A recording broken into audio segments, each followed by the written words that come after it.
अस्सलाम वालेकुम, मैं हूं इंजीनियर असद मुगल। आज की इस वीडियो में हम बात करते हैं कुछ ऐसे पॉइंट्स के बारे में जिनका ख्याल रख के आप अपनी फ्रिज की कूलिंग बढ़ा सकते हैं, उसकी लाइफ बढ़ा सकते हैं और एफिशिएंसी भी बढ़ा सकते हैं। एफिशिएंसी से मुराद ये है कि आपकी फ्रिज कम बिजली खर्च करके ज़्यादा कूलिंग पैदा करेगी। आम तौर पे गर्मियों के मौसम में हमारी फ्रिज जो है उसका कंप्रेसर ज़्यादा यूज़ होता है, जिसकी वजह से बिल में भी इजाफा होता है। तो अगर आप इन पॉइंट्स का ख्याल रखते हैं तो आपके बिजली के बिल में भी कमी वाक़या होगी। सबसे पहले नंबर पे आपने जिस पॉइंट का ख्याल रखना है वो ये है कि फ्रिज के पीछे जो एक जंगला सा होता है ब्लैक कलर का, जिसको हम हीट एक्सचेंजर कहते हैं, फ्रिज के अंदर जितनी भी हीट है वो उसको उस जंगले के ज़रिए या उस हीट एक्सचेंजर के ज़रिए फ्रिज बाहर निकालती है। तो आपने अपनी फ्रिज को ऐसी जगह पे नहीं रखना जहाँ पे हवा की क्रॉसिंग मौजूद ना हो, या किसी तंग जगह पे, छोटी सी जगह पे फ्रिज को नहीं रखना। आपने फ्रिज को ऐसी जगह पे रखना है जहाँ पे हवा की क्रॉसिंग मौजूद हो या ऊपर छत का पंखा लगा हो। अगर आप इस जंगले नुमा हीट एक्सचेंजर को हाथ लगाएंगे तो आपको ये काफ़ी ज़्यादा गर्म महसूस होगा। उसकी वजह यह है कि ये हीट को बाहर निकालता है। तो अगर फ्रिज की हीट प्रॉपर तरीके से बाहर नहीं निकलती तो अंदर भी कूलिंग सही तरीके से नहीं करती। इसलिए आपने इस जंगले की पहले नंबर पे तो प्रॉपर सफाई करनी है हर महीने। आपने देखा होगा कि इसके ऊपर काफ़ी ज़्यादा धूल, मिट्टी, डस्ट या जाला वगैरह लग जाता है, तो उसको आपने प्रॉपर तरीके से साफ़ करना है। क्योंकि जब भी इस तरह के हीट एक्सचेंजर के ऊपर डस्ट की तहें जमती है या जाला वगैरह लगता है तो ये सही तरीके से हीट को डेसिपेट नहीं कर पाता, यानी कि इसकी हीट बाहर नहीं निकलती। तो आपने पहले नंबर पे तो इसकी हर महीने सफाई प्रॉपर तरीके से करनी है। दूसरे नंबर पे आपने फ्रिज को ऐसी जगह पे रखना है जहाँ से हीट एक्सचेंजर से हवा की क्रॉसिंग होती हो। इससे आपकी फ्रिज की परफॉर्मेंस काफ़ी अच्छी रहेगी, कूलिंग भी ज़्यादा करेगी और बिजली के बिल में भी नुमाया कमी वाक़या होगी। दूसरे नंबर पे अक्सर हम ये गलती करते हैं कि बहुत ज़्यादा जो गर्म चीज़ है, जैसे उबलता हुआ दूध हो गया या बहुत ज़्यादा गर्म सालन की जो देचकी है, वो हम फ्रिज या फ्रीज़र की जो सरफेस है नीचे वाली, जहाँ से पाइप्स गुज़रते हैं, हम वहाँ पे ला के रख देते हैं। ये चीज़ बहुत ख़तरनाक है क्योंकि पाइप्स जो है उसके अंदर से लिक्विड गैस गुजर रही होती है। तो जैसे ही आप इस तरह उबलती हुई चीज़ या बहुत ज़्यादा गर्म चीज़ वहाँ पे ला के रख देते हैं तो कंप्रेसर के ऊपर काफ़ी ज़्यादा लोड आता है और कंप्रेसर चोक्ड हो सकता है। इसलिए अगर आपको मजबूरी से कोई गर्म चीज़ रखनी भी पड़ती है तो आपने डायरेक्ट सरफेस के साथ नहीं लगानी, उसके नीचे कोई जाली रख लें या कोई और चीज़ रख लें तो उसके ऊपर आप वो देचकी रखें। या अगर आपने नीचे वाले खाने में कोई उबलता हुआ दूध रखना है, कोई बहुत ज़्यादा गर्म चीज़ रखनी है, तो उसको बैक जो प्लेट है जहाँ से ठंडक बाहर निकलती है, जहाँ से पाइप्स गुजर रहे होते हैं, उसके साथ बिल्कुल लगा के नहीं रखनी, थोड़े से फासले पे आप रख लें। तो ये ज़्यादा ज़रूरी तो यही है कि आप एहतियात करें गर्म चीज़ से। ये छोटा सा काम करने से आपकी फ्रिज की लाइफ बहुत ज़्यादा बढ़ जाएगी।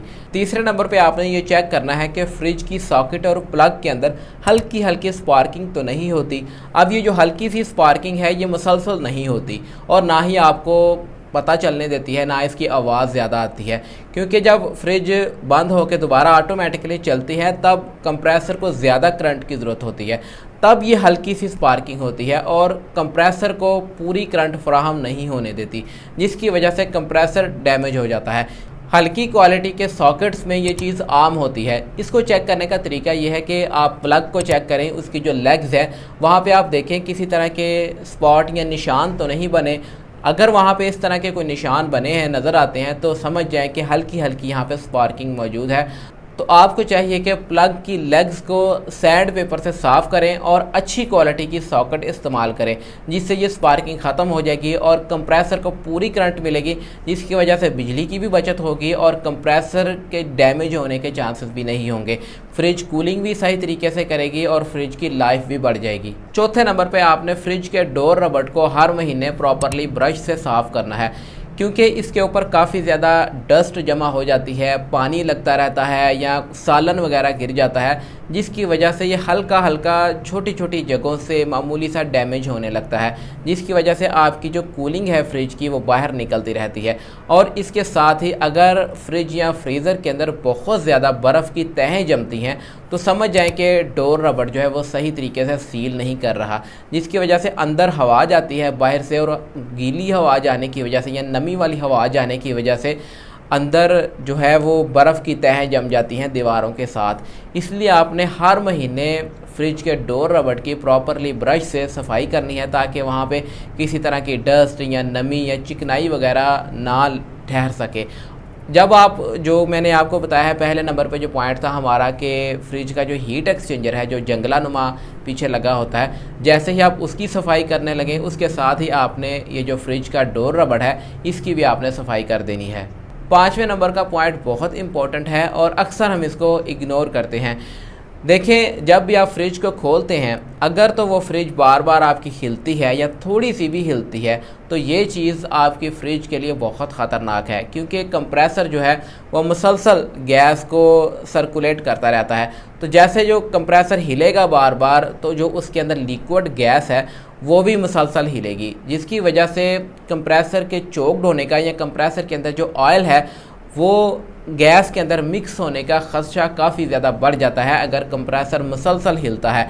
तो आप ये चेक करें कि जब आप फ्रिज को या फ्रीज़र को ओपन करने लगें तो अगर वो थोड़ा थोड़ा हिलता है या अनबैलेंस है तो उसका बैलेंस ठीक करें।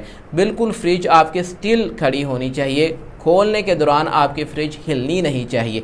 अगर इस तरह का कोई मामला है या फ्रिज अनबैलेंस है तो आप उसको फ़ौरन ठीक करें, क्योंकि अगर मुसलसल इस तरह का काम होता है, फ्रिज हिलती रहती है, तो आपका जो कंप्रेसर है या उसकी जो कैपिलरीज हैं वो चोक्ड हो सकती हैं, जिसकी वजह से फ्रिज के नीचे वाले खाने में कूलिंग नहीं होती और इसके साथ ही कंप्रेसर से हल्की हल्की आवाज़ आना शुरू हो जाती है। फ्रिज ज़्यादा एम्पेयर लेना शुरू कर देती है, यानी कि ज़्यादा बिजली खर्च करती है। तो ये चीज़ का आपने लाजमी तौर पे ख्याल रखना है। 6ठे नंबर पे, अगर तो आपके घर में या इलाके में मुसलसल लो वोल्टेज रहते हैं तो फिर आप अपनी फ्रिज के साथ लाजमी तौर पे स्टेबलाइज़र लगाएं। और अगर मुसलसल नहीं रहते, कभी कभार लो वोल्टेज आ जाते हैं या वोल्टेज की फ्लक्चुएशन हो जाती है, तो फिर वोल्टेज स्टेबलाइज़र की बजाय आप वोल्टेज प्रोटेक्टर इस्तेमाल कर सकते हैं, जो कि काफ़ी ज़्यादा कन्वीनियंट और सस्ता पड़ता है। और अगर मुसलसल वोल्टेज कम है तो फिर आप 6 रिले वाला स्टेबलाइज़र इस्तेमाल कर सकते हैं। इससे भी बेहतर यह है कि आप सर्वो स्टेबलाइज़र इस्तेमाल कर लें, जो कि थोड़ा सा महंगा होता है मगर वो 1-1 वोल्ट का ख्याल रखता है। जैसे ही 1 वोल्ट भी गिरने लगता है तो वो उसको पूरा कर देता है। तो दोस्तों, ये कुछ मेरी रेकमेंडेशंस थी। अगर आप इन पे अमल करते हैं तो आपकी फ्रिज की लाइफ भी बढ़ जाती है, कूलिंग भी बढ़ती है और एफिशिएंसी भी बढ़ती है, यानी कि बिजली के बिल में भी नुमाया कमी आती है। अगर आपके जहन में कोई सवालात हैं या आप कुछ पूछना चाहते हैं तो मुझे कमेंट करके ज़रूर पूछें, मैं इंशाल्लाह बर वक्त रिप्लाई करने की कोशिश करूँगा।